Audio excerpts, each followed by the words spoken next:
আসসালামু আলাইকুম। এটিএম এগ্রোর পক্ষ থেকে সবাইকে জানাই আন্তরিক শুভেচ্ছা। আশা করি সকলেই ভালো আছেন। ভিউয়ার্স, গত 2 দিন আগে আমি এখানে রোপণ করেছিলাম ধুন্দুলের বীজ আরতি। মাশাআল্লাহ, গাছ বের হয়ে গেছে, 2 পাতা দেখা যাচ্ছে।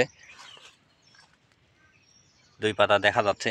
আগামীকালকে স্প্রে করব ইনশাআল্লাহ। আগামীকাল কি স্প্রে করি সেটা আপনাদের দেখানোর চেষ্টা করব ইনশাআল্লাহ। প্রায় 2 হাত পর পর আমি বীজ রোপণ করেছি। প্রতিটা গাছই মাশাআল্লাহ বের হয়েছে। এটা আমার গত বছরের মালচিং। একই মালচিংয়ে এখনও পর্যন্ত চাষ করতেছি, কোনো প্রকার সমস্যা হচ্ছে না। মাশাআল্লাহ, গাছ সবই বের হয়েছে।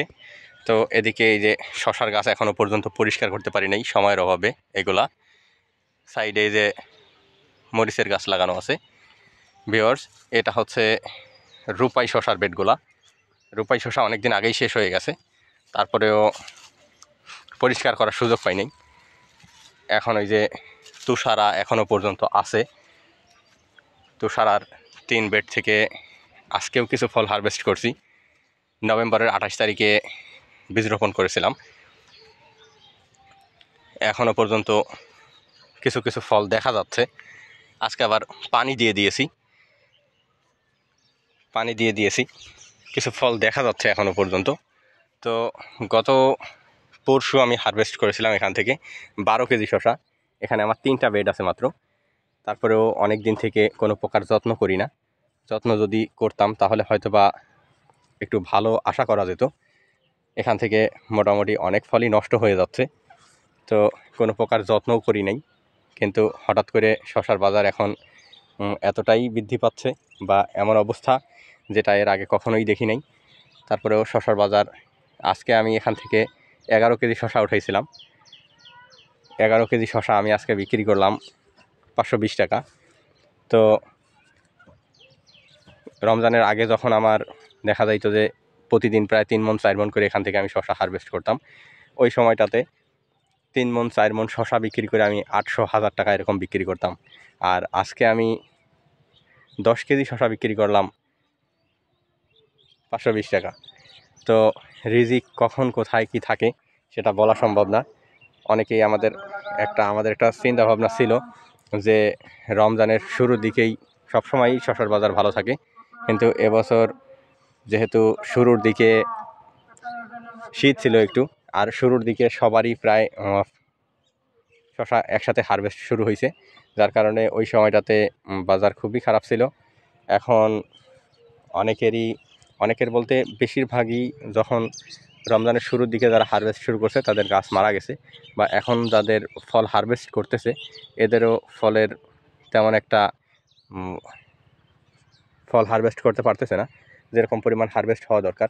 যেমন মনে করেন যে একজন যদি 20% জায়গায় শশা চাষ করে থাকে, তাহলে তার ওখান থেকে সর্বনিম্ন হলেও 15 মণ হারভেস্ট হওয়া উচিত একদিন পর পর। সেখানে দেখা যাচ্ছে যে 5 মণ 6 মণ এরকম হারভেস্ট হচ্ছে, যার কারণে শশা চাহিদার তুলনায়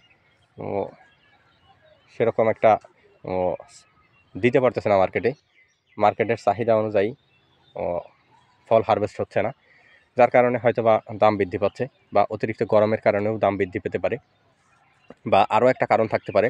সেটা হচ্ছে ক্ষীরা ছিল মার্কেটে কিছুদিন আগে, ক্ষীরা ছিল, এখন ক্ষীরা নাই। ক্ষীরা না থাকার কারণে হয়তো বা শশার প্রতি একটু চাহিদা বাড়ছে, শশার বাজার বৃদ্ধি পাচ্ছে। যাই হোক ভিউয়ার্স, আপনারা যারা শশা এখন হারভেস্ট করতেছেন তাদের তো কপাল ভালো, তারা অনেক ভালো একটা টাকা পাবেন। তবে আমি যে ফল বিক্রি করছি একদম খারাপ বিক্রি করি নাই, ভালোই মোটামুটি বিক্রি করছি। 300-400 টাকা মণ বিক্রি করলেও তারপরেও আমার এখান থেকে প্রায় 30-35 হাজার টাকার মতো আমি বিক্রি করেছি তুষারা এবং রূপাই দিয়ে। এখানে আমার 12% জায়গা। তো 12% জায়গায় আমার এখানে 10,000 টাকার মতো, 9-10,000 টাকা আমার খরচ হয়েছিল। কারণ মাচাটা আমার আগের, এই বাঁশ যে খুঁটিগুলা দেওয়া আছে এই খুঁটিগুলাও আমার গত বছরের, এছাড়া মালচিং পেপার গত বছরের, নেট গত বছরের, সব কিছু আমার গত বছরের, যার কারণে আমার খরচটা একটু কম লাগছে। মোটামুটি যাই পাইছি বাজার আলহামদুলিল্লাহ ভালো, তবে যেরকম টার্গেট ছিল সেরকমটা পাই নাই। এবছর শেষের দিকে বাজার বাড়ছে বা এখন যেই বাজারটা বাড়ছে, এই বাজার দেখে আবার অনেকেই দেখা যাবে যে শশা লাগানোর প্রতি হুমড়ি খেয়ে পড়বে। তো আমি একটা কথা বলতে চাই যে কখনো অতিরিক্ত বাজার দেখে বা দেখা যাচ্ছে বাজারের চাহিদা প্রচুর দেখে আপনি কখনোই একটা জিনিসের প্রতি আগ্রহ দেখাবেন না বা ঝুঁকে পড়বেন না। তাহলে আপনার লাভ হওয়ার থেকে ক্ষতি হওয়ার সম্ভাবনা বেশি থাকবে। কারণ আমরা হুজুকে বাঙালি, দেখা যায় যে যেটার দাম বেশি, যেই ফসলটার দাম আমরা দেখি সেই ফসলটার উপর আমরা একদম উঠে পড়ে লাগি। যেমন আলু আমরা ৮০ টাকা কেজি কিনে খাইছি, সেই আলু এখন ১৫ টাকা কেজি, বা পাইকারি বাজারে 10 টাকা কেজিও বিক্রি হচ্ছে। যাই হোক, কোনো কিছু না বুঝে হঠাৎ করে কোনো চাষের প্রতি ঝুঁকে পড়া উচিত নয়।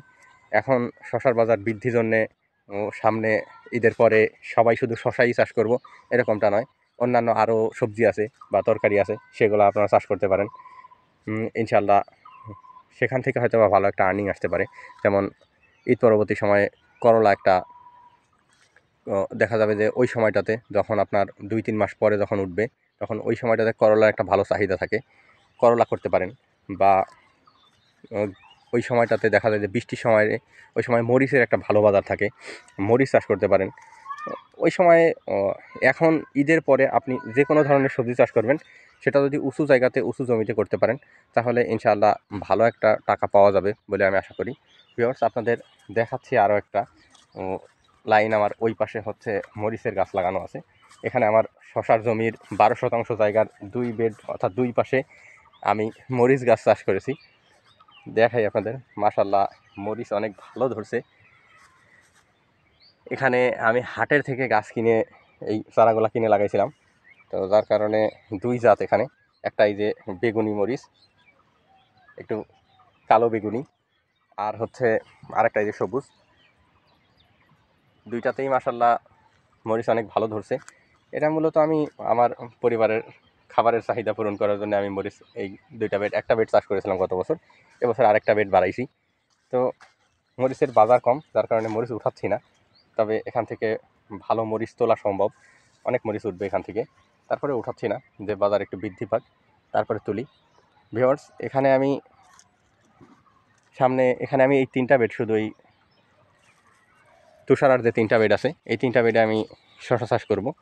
আর বাকিগুলোতে আমি ওই যে ধুন্দলের বীজ রোপণ করে দিয়েছি, ধুন্দল এবং ঝিঙ্গা। তো ভিউয়ার্স, আপনারা যারা এখনও পর্যন্ত ভাবছেন যে শুধু শশাই চাষ করবেন, আমি মনে করি যে শুধু শশা না চাষ করে সাথে অন্য আরও 2-1টা ফসল অ্যাড করা প্রয়োজন। তাহলে দেখা যাবে যে আপনার একটা থেকে টাকা আসবে ইনশাআল্লাহ। আসসালামু আলাইকুম।